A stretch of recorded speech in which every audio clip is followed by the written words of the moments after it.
Hi guys, you're watching video number 6 for your 6th day of your 7-day detox. Don't quit yet, it's almost finished. This is when true healing starts to happen. People often ask me at this point if it's possible to be deficient in some nutrients. First, you can't develop a deficiency in only 1 week. You are getting some nutrients in your supplements and you are drinking juices. The science says that it is possible to fast with water only for a period of 2 months before you start having a deficiency. That is if you started your fast without any deficiency. But here at Home Detox, we do not recommend you to do a water fast without being supervised. There are facilities that specialize in water fasting with professionals that will monitor you during your whole process. For a juice fast though, this can go on for months. But you're doing a 7-day detox, and that is great. You're gonna clean your entire digestive tract and you are going to feel amazing. Now there's something important you should know if you wanna get the full benefits from a cleanse.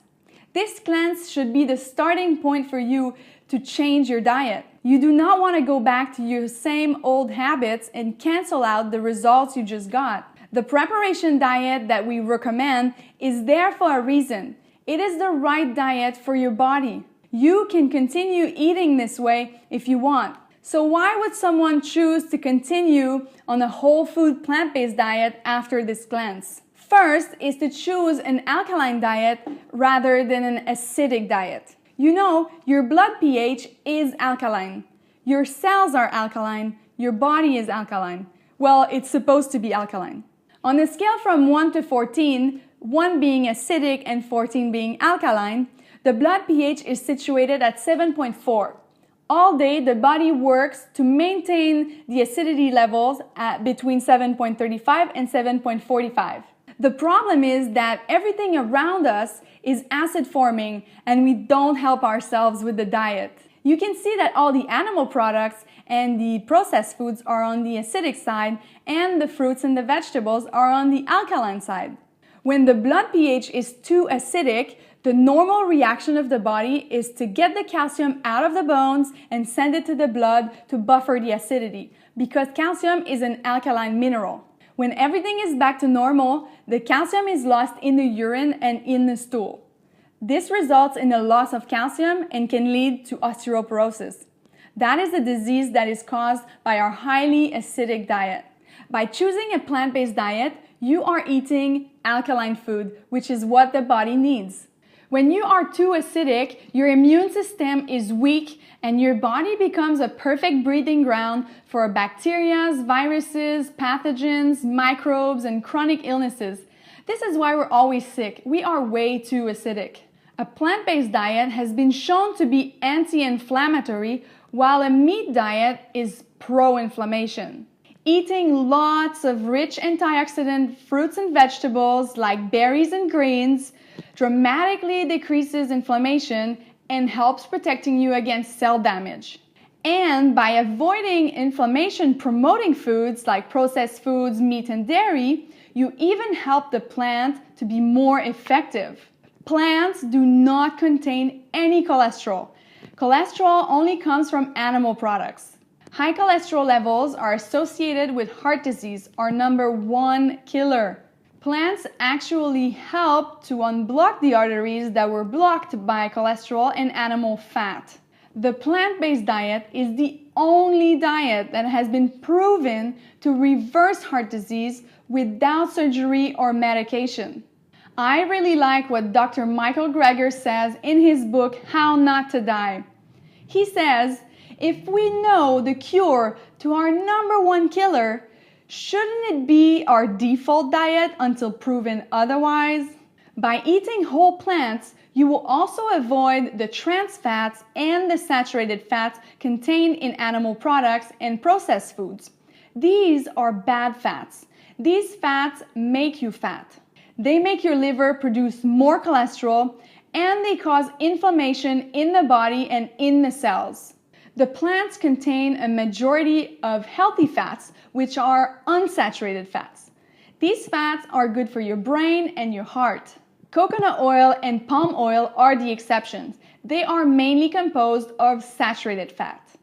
Okay, so what about fiber? Fiber is only found in plants. Animal foods contain no fiber. And fiber is the most important part of a healthy diet. So eat loads of it. This is how you're going to have a healthy digestion, regular bowel movement, and no more constipation. Most people that are not on a plant-based diet are constipated. You should go to the bathroom 2 to 3 times per day. You can lose a lot of weight when on a plant-based diet because you're only eating nutrient-rich food that are low in fat with very little refined ingredients. Fiber can also lower blood cholesterol level, high blood pressure, it can control blood sugar levels, and it can help to prevent or reverse diseases such as type 2 diabetes. People ask me if they can have a deficiency on a plant-based diet. You can have a deficiency on any diet. If you don't know what you're doing and you're not eating a variety of food, of course you can be deficient. So there are 2 types of nutrients, macronutrients and micronutrients. The macronutrients are needed for energy. They are the proteins, the fats, and the sugars. And the micronutrients are needed in smaller quantity, but absolutely necessary. They are the vitamins and the minerals. Okay, so let's start with protein. We now have this obsession with protein because television, school, and the food industry has put in our head that if we do not eat enough protein, we will just drop dead.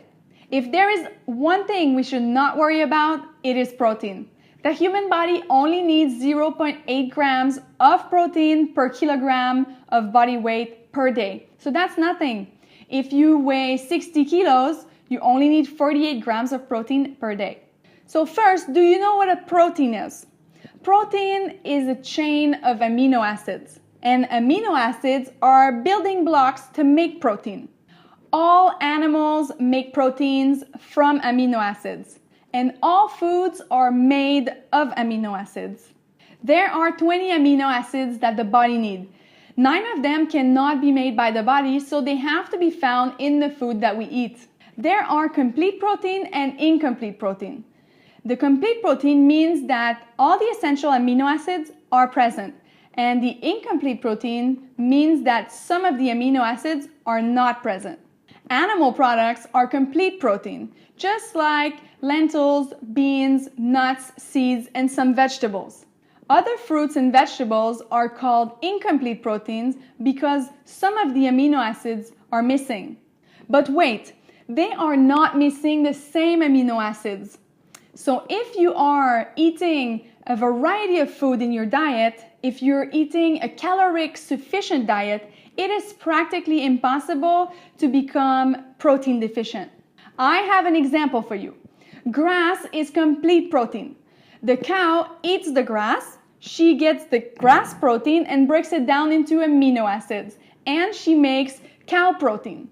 Then we shoot the cow, eat the cow, we get cow protein, break it down into amino acid, and make human proteins.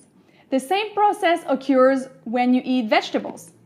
It does not matter where the protein comes from. Your body will make its own protein. So what about fats? The good thing about being on a whole food plant-based diet is that you get all the good fats.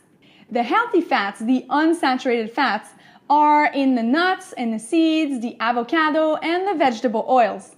You've heard about omega-3, right?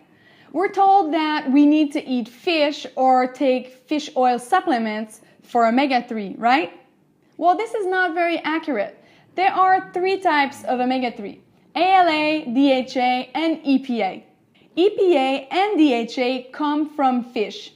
The body is able to make them if you have ALA in your diet. So that makes them non-essential. ALA comes from plants. It is an essential omega-3 fatty acids. Your body cannot make it. You can find ALA in flax, chia, and hemp, and the best source in nuts is walnut. So make sure you have some every day. You don't need to take omega-6 supplements because that is found in large quantity in the food we eat, especially in processed foods and vegetable oils. And omega-6 compete with omega-3. So that is why it's important to plan your daily intake of ALA omega-3s in your diet. Okay, so the third macronutrient is carbs. We spoke about carbs in previous videos, so you probably remember that sugar is the natural fuel of your body. So fruits and vegetables should be the main focus on your plate. Lots of greens, cruciferous, whole grains, legumes, nuts and seeds, that's all good. Whole food, organic food, this is what your body needs. Okay, so now let's talk about the micronutrients. The questions I usually get are about calcium, iron, B12, and vitamin D. The best source of calcium is not milk. You will find the best absorbable calcium in leafy greens and nuts and seeds. Milk actually makes you lose your calcium. We talked a little bit about acidic food earlier in this video. You remember what acidity does in the body, right? A loss of calcium. And you know, the cow gets her calcium from the plants she eats. So this idea that if you don't drink milk, your bones are gonna break, well, forget about it. So if there is one thing that humans should stop consuming, it is dairy products. Why? Because cow's milk is for baby cows, just like your mother's milk was for a human baby.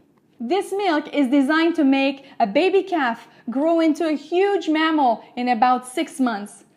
All the nutrients and the growth hormones in the milk are designed for this ginormous mammal, not for you. All the proteins, fats, and sugars are designed for your species. If you drink the milk of another species, don't be surprised to get sick. Most of our illnesses are linked to the consumption of dairy products. Okay, so what about iron deficiencies? There are 2 types of iron, heme iron and non-heme iron. Heme iron can be dangerous if you have too much in your blood. Heme iron can be found in animal foods and in iron supplements. Non-heme iron is not dangerous and it is found in plants, although it is not absorbed as well as heme iron. By eating vitamin-rich food at the same time, you can absorb it better. The best sources of non-heme iron are in beans, algae, and greens. Cacao is also a good source. When it comes to the vitamin D question, well, the best source will always be the sun. You just have to expose yourself for about 30 minutes and your body will make its own vitamin D. If you live in a northern country, you should supplement with a couple drops of vitamin D per day. That is 2,000 international units. Vitamin D1 is synthetic, vitamin D2 comes from plants, and vitamin D3 comes from an industry of violence from sheep.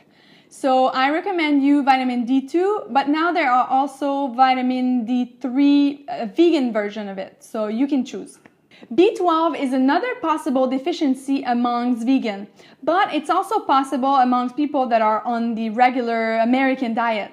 B12 is from bacteria that are living in the guts of the animals and in our guts. People over 50 or on a strict plant-based diet should supplement with vitamin B12, or you can get your blood tested every year. You will find B12 in fortified nutritional yeast and other fortified food. So, did you have enough nutrition information for today? I will see you tomorrow on your last day of the detox.